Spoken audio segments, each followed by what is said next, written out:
Welcome to Conversations. I'm your host, Anthony Thompson II. Today, we got one of the flyest guys that's ever touched the streets of Detroit.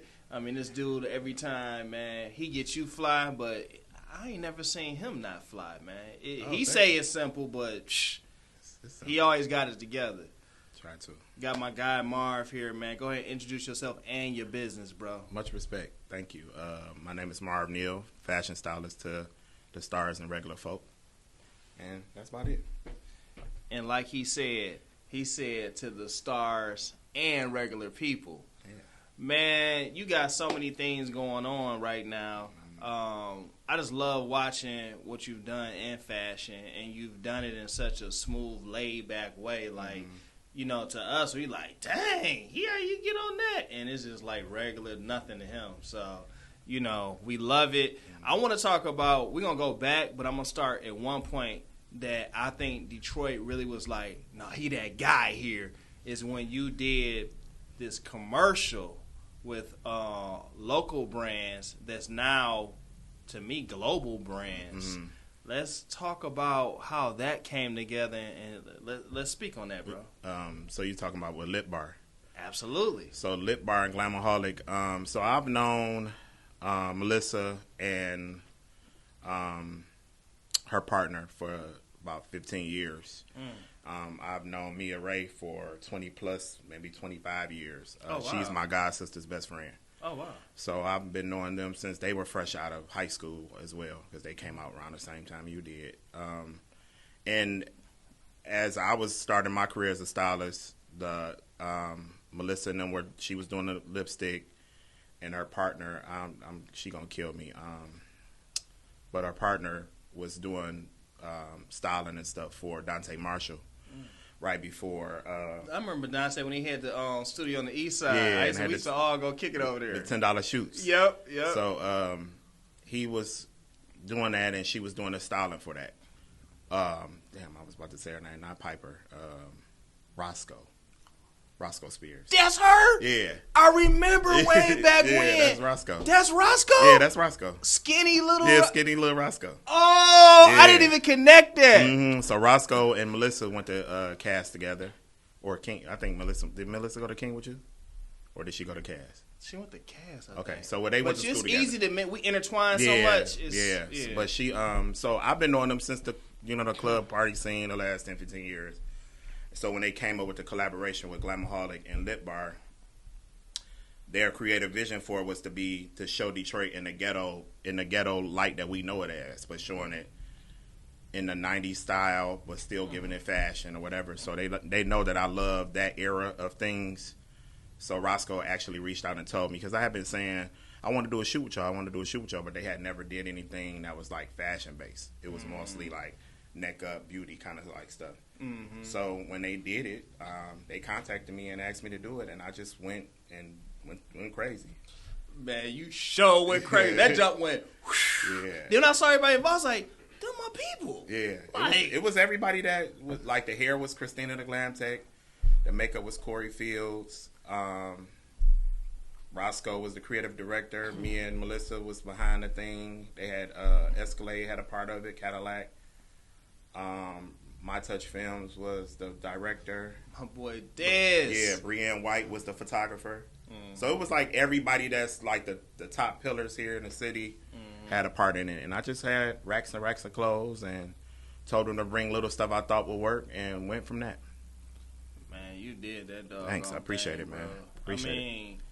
That really, like, I think when everybody knew you touched it, and then when everybody saw it, it was like the bar got raised tremendously. I just want you to know you raised the bar some notches that some of us been doing stuff. I was like, I gotta step my game up. Like, for real, I was like, I gotta step my game up. I didn't feel that way. I just felt like, we was, I love what I do, so it was easy for me to, it was harder to source the pieces because all of that stuff was authentic Coogee, authentic Moschino, and stuff from that actual era. So it wasn't like new stuff. It was everything. The product cups was from that era. Dang, the product. Oh. Yeah, so everything was like, it wasn't the newer product cup. It was the original product cups. So The door knocker earrings, the finger rings, like all of that stuff that they had the junk nails. So it was just like everybody took time for every little detail. And how long did it take to pull that together? I probably only had like maybe a week, maybe 4 days. 4 days. Yeah, I think Roscoe called me on like a Sunday, and then we shot maybe like a Thursday morning or Friday morning. So it probably was like 4 or 5 days. It wasn't long. God, see, you done made it even worse for some of us. It wasn't long. It was just. I was thinking at least 2 weeks, though. No, it wasn't that long. Because I want to say we filmed it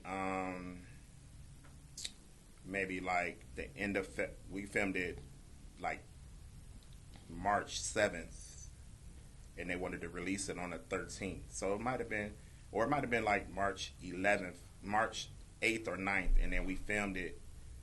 Yeah, we filmed it like that, and then it was available for 313 Day that year of 2022. Oh, that's what they was pushing to hit that date. Yeah, so it was 2022. Yeah, last year, not this year. I know they wasn't sitting at the spot like on 5/7, like, yo, this is a cool idea. We should try this, y'all. Yeah. They had that already known, and then that's probably Roscoe. Roscoe is the one that hit me up, but Roscoe and Mia's my friend, so Mia's like, bro, I don't have time to pull nothing. I want you to get everything, but I still had in mind little stuff that I knew she had that I wanted to use. So it was just kind of like my brain is always on like what I seen in someone's closet or seen them wear that could be remixed or whatever. So it was just about that. And then good thing I know a lot of different women from that era that still have their stuff.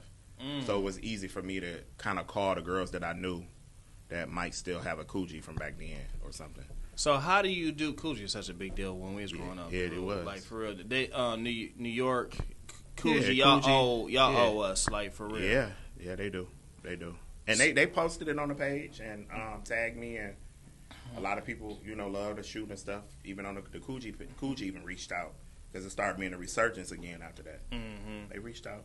So the sourcing part, explain to the audience and everybody about how you do the sourcing and the stuff that you can tell us. I can tell you whatever. I don't withhold information because I wish somebody would have told me when I was trying to start. But basically, sourcing is basically doing your research and trying to find what the client or what the person is looking for. So you have to kind of be knowledgeable of whatever it is that they're looking for, whether it's something that's runway, or if it's something that you can get your hands on. So you have to know what to search. A lot of stuff is in people's closets. They just don't know that they have it. Mm-hmm. So if it's like a certain Louis Vuitton gym shoe that you may have that you probably ain't wore in 10 years, but somebody might really be like, want it. And if I know that you have a lot of little stuff like that, I'll see if you want to sell it, you know what I mean? Gotcha. Or if it needs to be used for a photo shoot, you know what I mean? So sourcing is basically just digging in the crates, so to speak. Just like music. They go together. Man, like it's we're gonna go back to your history. And whatever you want to ask. But bro. It's some big things that I just want to get out there that you did. Like, how did the BMF being a part of that series come along? So BMF came along by it's a designer here from Detroit named Kenyatta. Kenyatta was doing a project for me, seamstress kind of work. Side project from her for my jeans denim brand, and shout out that jeans denim brand real quick. So jeans denim is basically my brand of like reworked denim. So I put a certain kind of wash on it and kind of was doing it before all of the boutiques and stuff. So the slash tattered denim is what I do. Okay. But so she was doing a job, and about a year ago as well. She was doing a job, and she was like, well, Uber is in my building where my office is, so I'm about to start driving Uber when I get done sewing. So the first week of her driving Uber, she's driving some Caucasian women around that's downtown in Detroit, and they get in the car, they feeling good. They had a couple of drinks, they talking. So she like, what y'all doing here? And they like, we are here to do the scouting or to do the executive producer work before the show come because we are the executive producers of Power, or would be BMF. I'm sorry.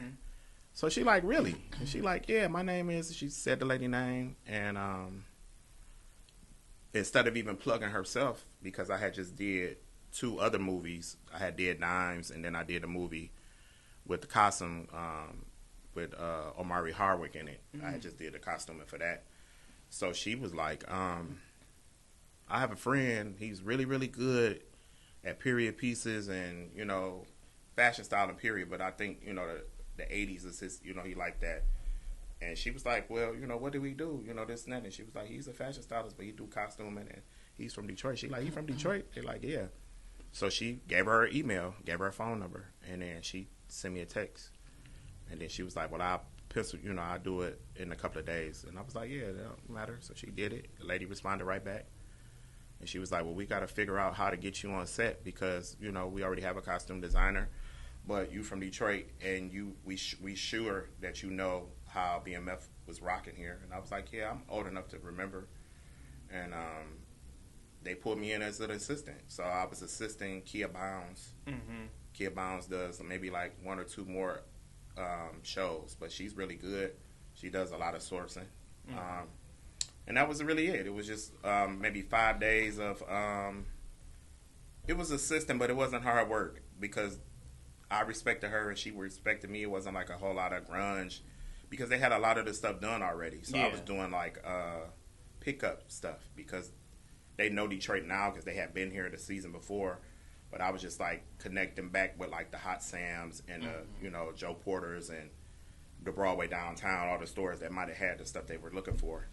And my first day, they just walked me. I walked into the casino, shook her hand. We talked a little bit because we know Misa and a couple of different people from the industry. And she was like, you know, I went through your portfolio is amazing. You know what I mean? I didn't think that you was from here. You know, I didn't. You know, not they wasn't shortcoming, but I get that a lot because they don't get nobody to shoot the way like high fashion that I be trying to like go for. And that was always kind of my thing too because it's easy to do urban, but I always wanted to show that I can do like that shit too. I haven't seen anything you can't do. You said period pieces of the 80s, but I didn't see it was something you did when you touched on the 70s and some other periods. I'm just like, I mean, yeah, I could kind of do it all, and I kind of you can do it all. Yeah, I really don't have I never wanted to be pigeonholed into one like specific style. I wanted my portfolio is a free range of showing that if you know Pepsi needs to do a commercial and they need a stylist, I know how to do that too. Yeah. So that's why I kind of try to keep my portfolio like open like that. I don't want to never be like stuck on one thing. Yeah.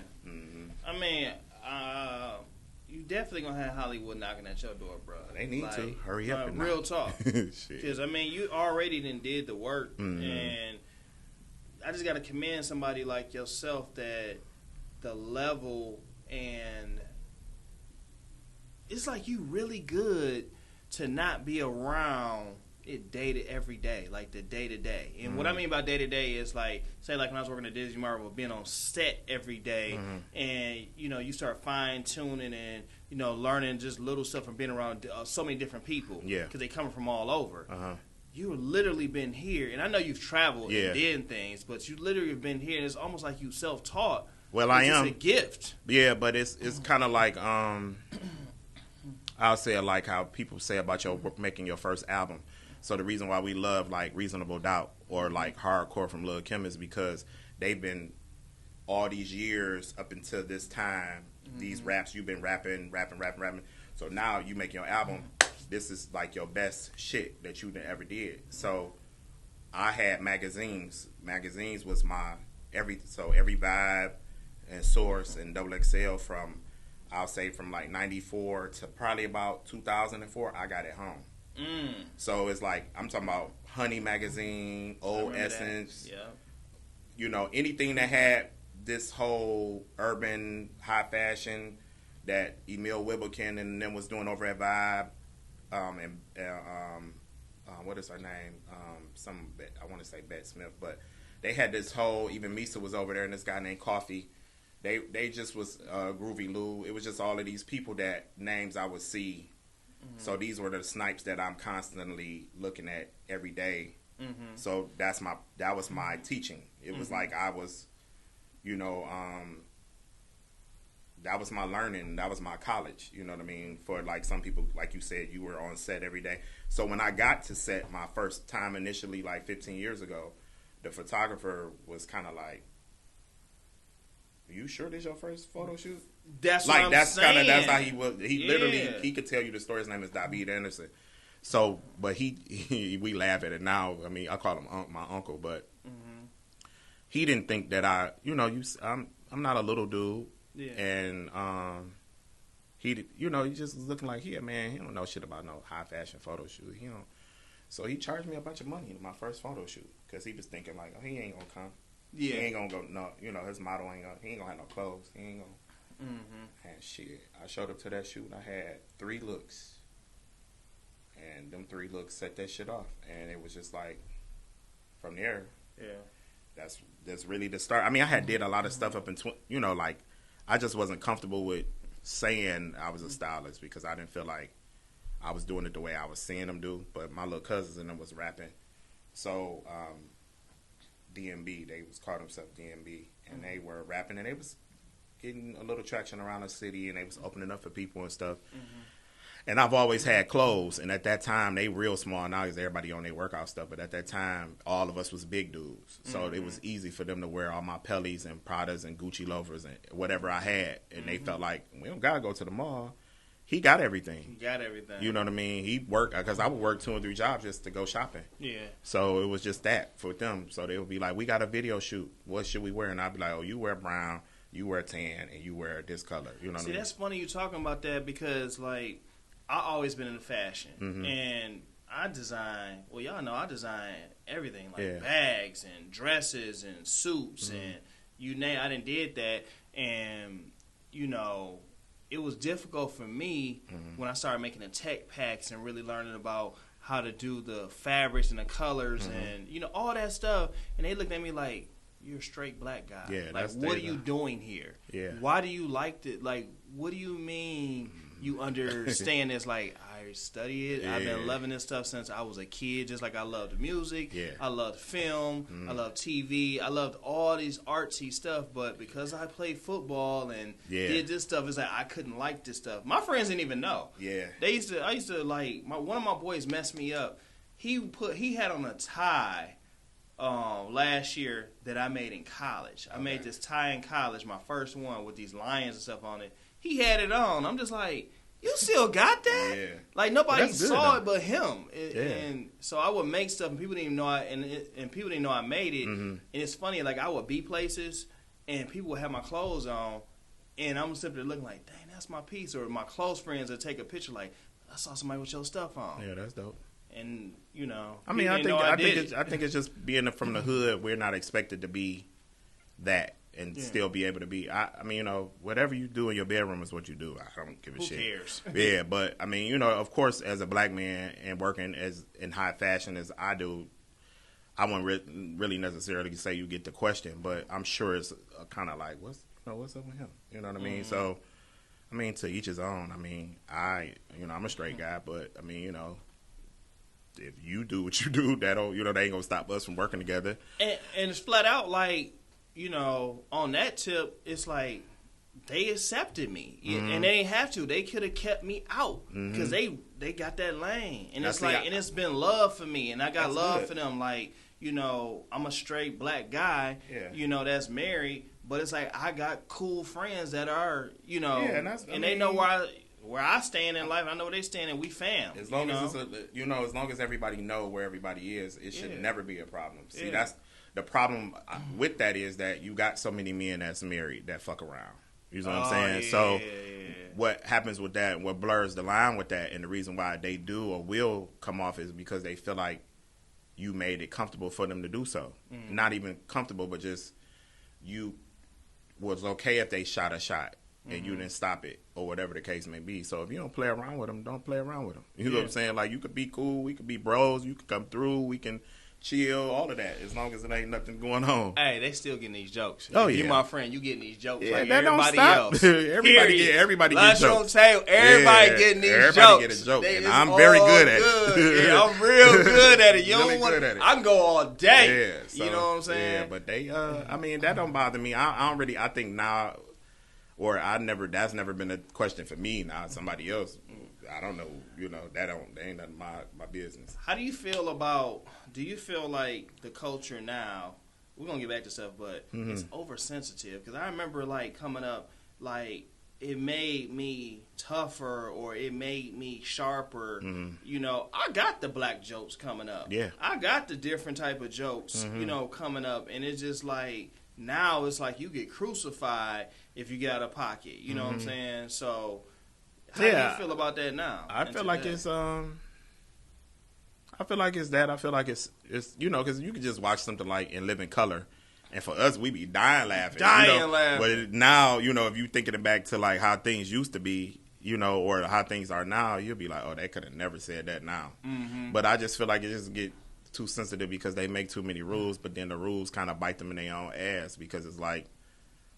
It be the truth. Jokes are usually most of the time the truth. You know what I mean? I mean, you might bend the truth a little bit. Somebody might be real dark, so you might say that they dark as whatever, or black as whatever, but you are black. You know what I'm saying? That's the truth. Or you are gay. So I mean, we're gonna talk about you. You know what I mean? Like you don't get. You know what I mean? You are gumpy.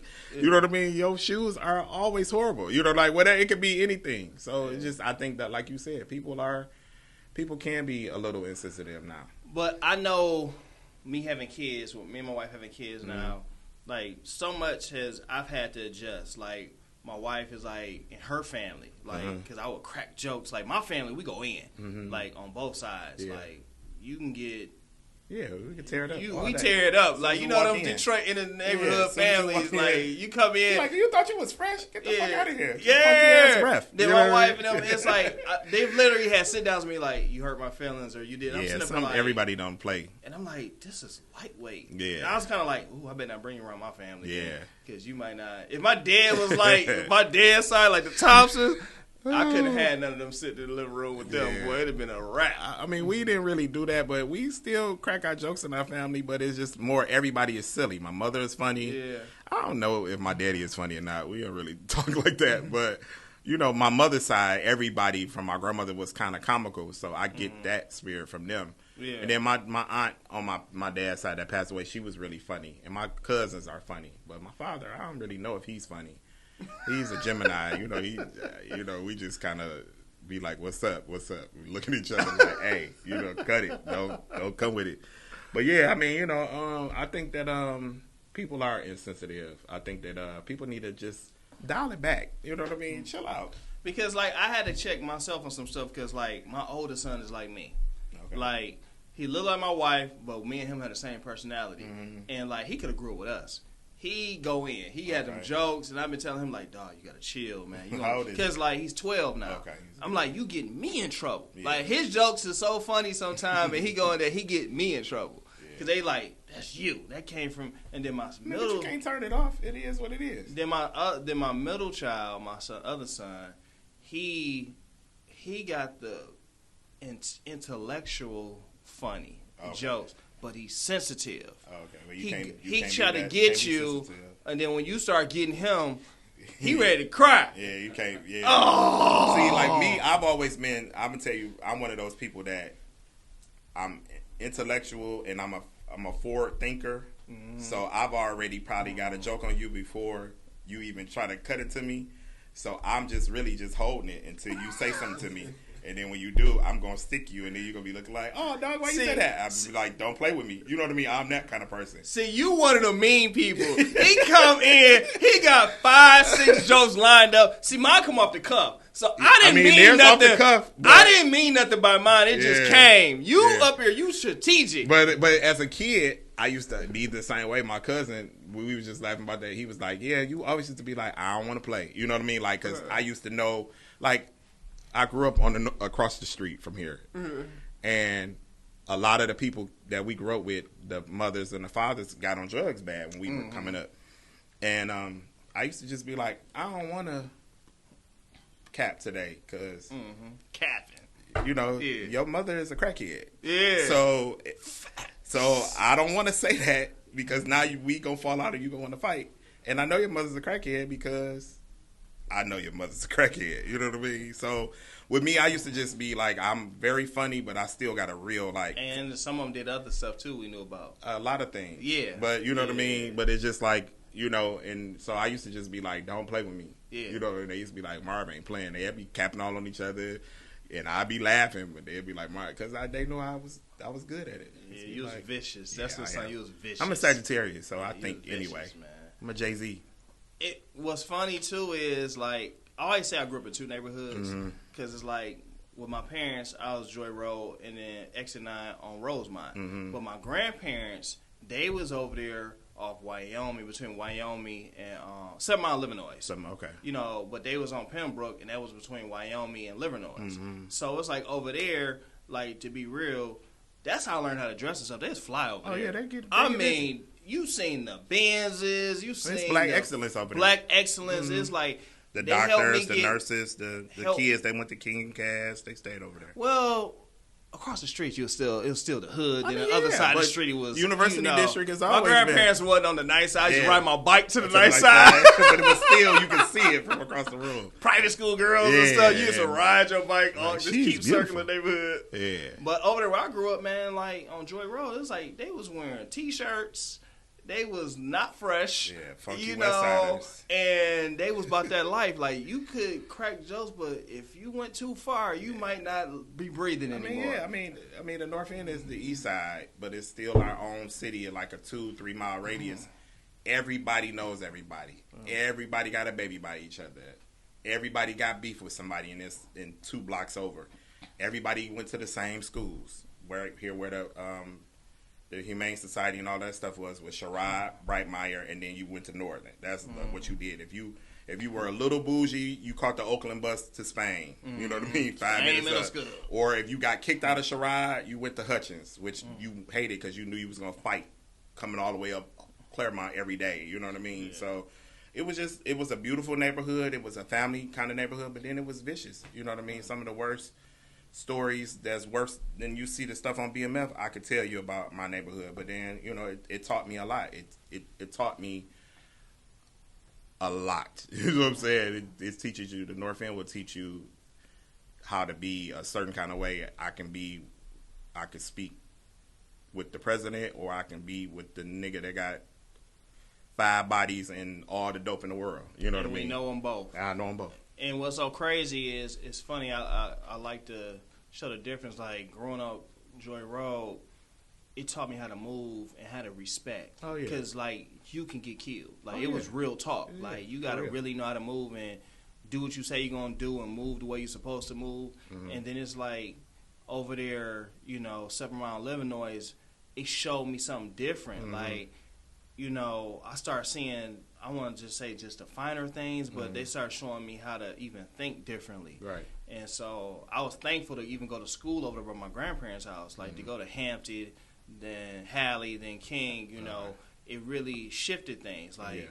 if it wasn't for King, I would have never went to the east side. I thought they was trash over there, and I hadn't even been over there. And I love them. I always be claiming all Detroit because I feel like I'm a Detroit product from being around everything and everybody. I've only ever lived east.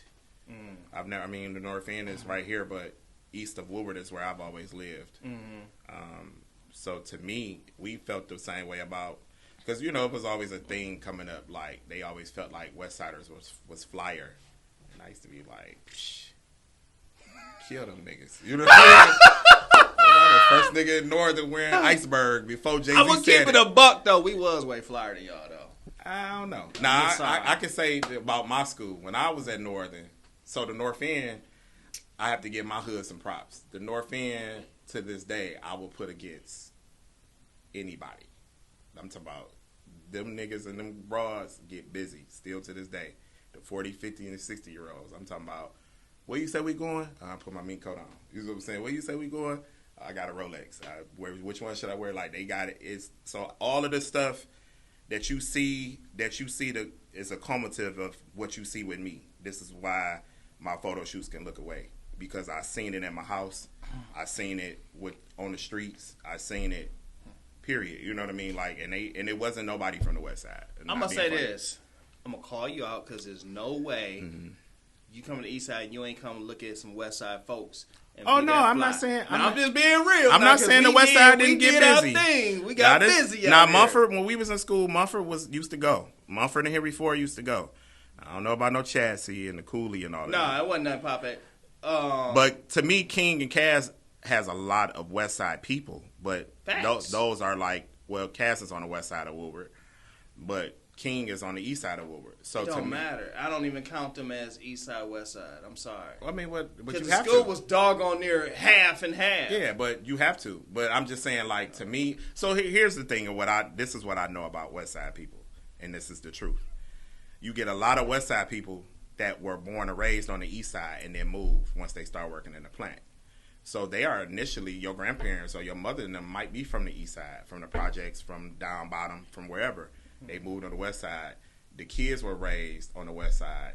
And I think a lot of times with me, we used to laugh at just because you had on the labels didn't mean you was fresh. Flat. Yeah, that so did not mean that. To me, that's what the West Side was for us. We like, y'all got everything, but you got everything on, and you won't know where to turn it off. You know what I'm saying? I never thought. See, y'all be thinking about concentrated just areas of the West Side. Because for me being so deep on both sides, y'all forget about a lot of areas on the West and a lot of areas on the East. Like, it's a lot of spots on the West Side where they was dirtbags. They weren't fly and all that. You know, they was grimy to the ball. Like, you go down. Detroit is way bigger than people think. Detroit is huge. It's just areas that I remember I was riding up Greenfield. I was like, dang, I'm just gonna roll up Greenfield, but I was like, not Southwest, but deep. And I'm just like, look at all over here. I was ever looking like, dang, it's like this is a lot of property in Detroit that don't nobody even come over here. I learned. I'm gonna tell you when I learned that Detroit was huge, and I've never really. I mean, I've always traveled, but I'm coming up, or you from Detroit, you kind of stay on your side. You stay on your side. So, I mean, if it was some girls on the West Side or we was going to a cabaret or something, you go with your fella and then you hurry up and get from over there. That's the same way people come on the East Side and be like, oh, we got to get from over there. They do the same. Yeah. We do the same. But it was just like 2 years ago when I did that movie and they had scouted all these different spots and it was just in little spots that I was just like, I didn't know this was, you know what I mean? I done rolled past here 20 million times. I didn't know this shit was beautiful like this in here. Yeah. So I think doing more movies and stuff because I hate shooting outside. When it's photo shoots outside, it's just a headache because you just be sweating and the clothes be sweaty. You be like, oh shit, we got sweat rings and a $30,000 gown. It's just horrible. But yeah, when I did that movie about 2 years ago, that's when I seen that Detroit really had a lot of gems. Yeah. I mean, the whole city, and just because you here, that's why I'm battling this West East. I generally show the whole city love. I feel like too. I am a product. I got to get an East Side credit because they helped raise me too. Yeah. So I just got to get a whole city, the props. I'll say with that, we used to have to go. Well, we had to shop West. Yeah. So West for us shopping at the time when it was really shopping was the Tel 12 malls and the 4 Men and Tel 12 malls and. Going to Fairlane was like big because it was just like all the girls was there, and then it was like the hood mall, but it was bigger, and it wasn't like going to. I mean, I remember we used to catch the bus to Somerset. You were brave. Yeah, I mean, well, it was just Woodward for us. Oh yeah, we just catch the Woodward to Jarnard 6 Mile. Yeah, that got off, and you got on to the Sempter bus. That's what we used to call it. But that was just we got on a bus for our fashion. So if I had to catch 2 buses to Fairlane, because y'all might Fairlane may have a Bernini or something that we don't have on at Eastland, then I'm gone. It's funny. I spent time at all those malls: Eastland, Fairlane, Northland. My first fashion job was at Northland. I mean, it was at Eastland. Yeah. A lot of great memories, man. I just feel like we had so much fun, man. It was fun. And then just seeing, like you were talking about, like seeing your uncles and aunts getting ready to go to these cabarets and go out. Yeah. And then it was just a gem, like to see, like, that 7 Mile was like historical to me. Yeah. The way they used to like Kathy, car shows, yeah. and then a high school going on Jefferson. Yeah. But like that 7 Mile, the car shows, like the cars they out. I mean, they literally would do it even in the wintertime and have furs out. Yeah. It was crazy, it was man. Crazy. We used to just get dressed to go up to what's Kathy and them stores 7 Mile of Archdale? Strictly's, yeah. We used to just put on our best clothes to go in there to go shopping because we can't come over here and be playing around. Cause you never knew who you was gonna run into. You never knew who you was gonna run into. I mean, we wasn't no dope boys, but we sure looked like it. Yeah. You know what I mean? Like, we sure was fresh. But I mean, I just think that Detroit has a certain essence that now they're starting to see, and it's good that BMF and all of these type of shows is getting shown here, or how y'all look on y'all, on y'all, the trailer, and just showing Detroit in another light, because for so long it just was like the murder capital. And that wasn't even and true, it was like, man. So many, it was just, to me, I felt like they said all that to get it to where it is now. But, in which we knew it was coming, you know what I mean? And it's just so, like, when we talk about our communities and our culture, they talk about how dangerous Detroit is, how dangerous Cleveland is, how dangerous Chicago is, or places. And it's like, when you got a lot of family and people there, like, when people talk about something, how dangerous Detroit, you go over there and this, I'm like, well, I know everybody. It don't seem dangerous to me. But I know how to move around. But no place really be seeming dangerous to when you a Detroiter. Like, I was in Brooklyn at 4 a.m. and was like, this it? You know what I mean? That's how I feel. Come on, give me something to eat at the bodegas. Party. You know what I'm saying? The bodegas and all that. Like, I don't feel. I never, like, nowhere. I mean, maybe because I'm a big dude too, and I feel like I know I'm gonna fight. You know what I'm saying? So it's like, I really be like, I don't care about. I mean, I'm not bothering nobody, but I used to always say too, real talk. You didn't really run into something too really deadly on a regular basis unless you was a part of that lifestyle. Yeah, and then it was part of that lifestyle, and then also, back when we were coming up, people would still fight. Yeah, you know what I mean. Facts. If you got shot or killed, it's because you really did. You was in the streets. Yeah, you was in the streets, and you probably deserved it majority of the time. You know what I mean. You did something you wasn't supposed to do. Yeah. And not deserving, that's the wrong word, but I know what you meant. Yeah, I'm sure you were in the mix of it. Yeah. So, and for those that weren't and were hurt when they didn't mean, when it wasn't meant for them, that's a tragedy. But most of the time here in the city of Detroit, I tell like all the people from Brooklyn and everywhere, like, Detroit is not a gang city. It's more so family lineage of, you killed my cousin, I killed your cousin. It's that type of back and forth. For you get that for years, but it's not a red and blue thing. And not at all. Mm-hmm. And then another thing about Detroit is, like, we got a lot of love. Yeah. Like, this, I always say this too. They say, oh, we Motor City, we Motown, we these things. But I was like, but Detroit gospel capital of the world too. First off, Detroit has birthed the best singers you are ever going to hear. Facts. The best dancers you're ever going to see. The best dressers you're ever going to see. Like, it wouldn't be no Michael Jackson if it wasn't for Detroit. It wouldn't be no Stevie Wonder if it wasn't for Detroit. I love it. Yeah. It wouldn't be no Anita Baker if it wasn't for Detroit. Facts. It wouldn't be a whole lot of people that everybody love. Yeah. That we have to share. Yeah. But that's the thing with me. I have plenty of opportunities to leave. Mm-hmm. And, it wouldn't be no, with all the people I've touched, you wouldn't have no Marv Neal if it wasn't for Detroit. So it's just that kind of thing of, I want to go, but I don't want to have to go to stay. I want to go get my money and come back. Yeah. I don't see myself moving to LA or none of that. Yeah. At this point now. I don't like the cost of living. That's why I ain't. Well, that too, but it's just that I thought I was going to move to New York because that's where I was going, but I'm just not crazy about no places like that now at 43. Yeah. Like, I don't care about that. I can get on a plane, go do some work, come back home to my house. Yeah, I got love. I like to visit, and I got love for the other cities. And yeah, stuff, that's cool. But I always wanted to put my city on. I always wanted to like carry the torch because I saw how do I say it? We had some opportunities to do that. I saw some people, and they went towards self more than opening the doors, and that's something I always wanted to do is like how do we build up our city and build up and open doors for our people? Yeah, I mean, what I know with me, level. What I always try to do is, I didn't have nobody to show me the styling thing.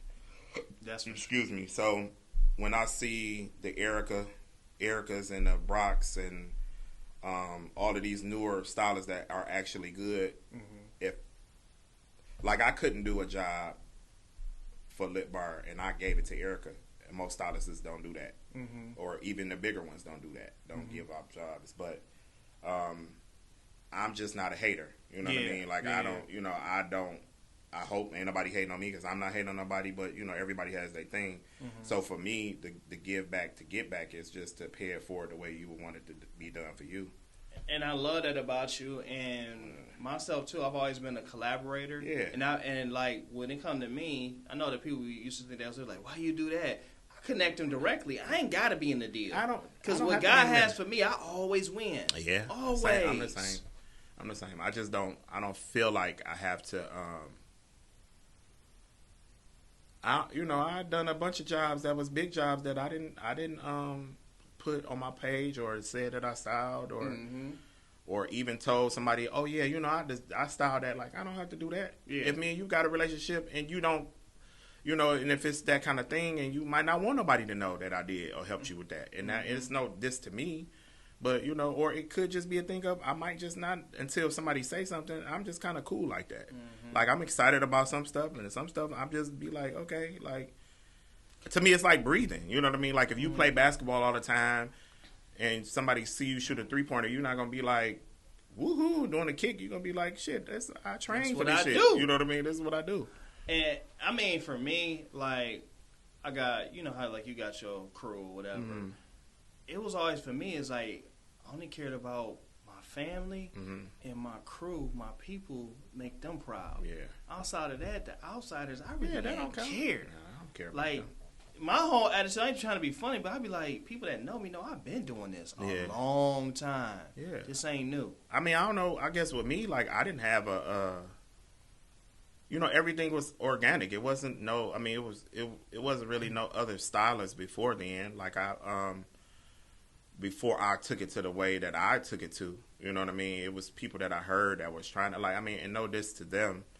It was a lot of people that when I started for real that I ran into, but I don't think nobody attacked it like how I was attacking it. I'll say that. Yeah. So I don't want to ever be like, well, I was the first one to do it. I ain't that type of dude. I just know that I helped put that on the map to what people want to, now they want to do that.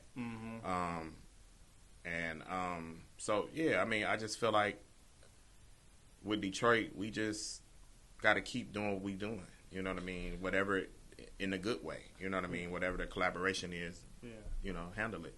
Man, I'm so excited for Detroit, period. Yeah, me too. Think about how many times, and we just going to keep it above. We know each other for a long time. Yeah. And we didn't talked. We didn't, man, one day we'll do something together. But we still got love for each other. We ain't never did nothing together still. But it's love. Yeah, but it's supposed to be that way because, when it's organic and when it's time, it'll be time. Yeah. Whether it's something, I might not be doing it. I might get a call. I might have to call you and say, hey, such and such need whatever. That don't mean that's doing something together right there. Yeah. This right now is doing something together. You see what I'm saying? Correct. So, I got you. To me, it doesn't have to be what the scheme of what people think doing something together with. It could be. It might not be about me getting a bag. It might be about you getting a bag. Vice versa. You might get a call that Walt Disney coming into whatever. You know what I mean? And we need somebody to do. You be like, oh, Marv would be perfect for that. And then that's a way for me to get my clothes into the shit. You know what I mean? Like, so sometimes people don't think about the whole circle. They just be thinking about the middle. Yeah. You know what I mean? So with me, I don't be thinking. I feel like, when people call me for the bigger jobs, that's what I want. I don't want to be shuckling and taking clothes everywhere like I used to do. That shit is tiring. I'm going to say this. If that's what you want, that's what you're going to get. Oh, yeah. Man. Yeah, the bigger jobs is what I'm on. Now, because I've done way more than however many hours they say you have to do for 10 years or whatever. Shit, I done doubled that 2 times. All the shoots that I done did. And God saw it. Oh, yeah. God done heard you. Yeah. And then it's going to happen for you. But it happens when, when you get the BMFs and all of that stuff, that's the glimpse of God hearing your cries. You know what I mean? It might not be exactly how you wanted it to be, but you in the building, so it's up to you to keep pushing. You know what I mean? So you to keep on keeping your fire burning. Well, I'm gonna say this, bro. I'm super proud of you, dog. Oh, thank you. Appreciate it. Proud of you as well. It's an honor to know you, number one. Yeah, thank you. And same here. My east side, west side brethren. You stay fly always. And, man, you've been an inspiration to me. Thank you. Flat out, you've been an inspiration to me. And keep striving. Keep doing what you're doing, man. I ain't stopping. And I appreciate you, dog. I appreciate you having me. Absolutely, man. All right, peace, my brother. God bless. Same to you, bro.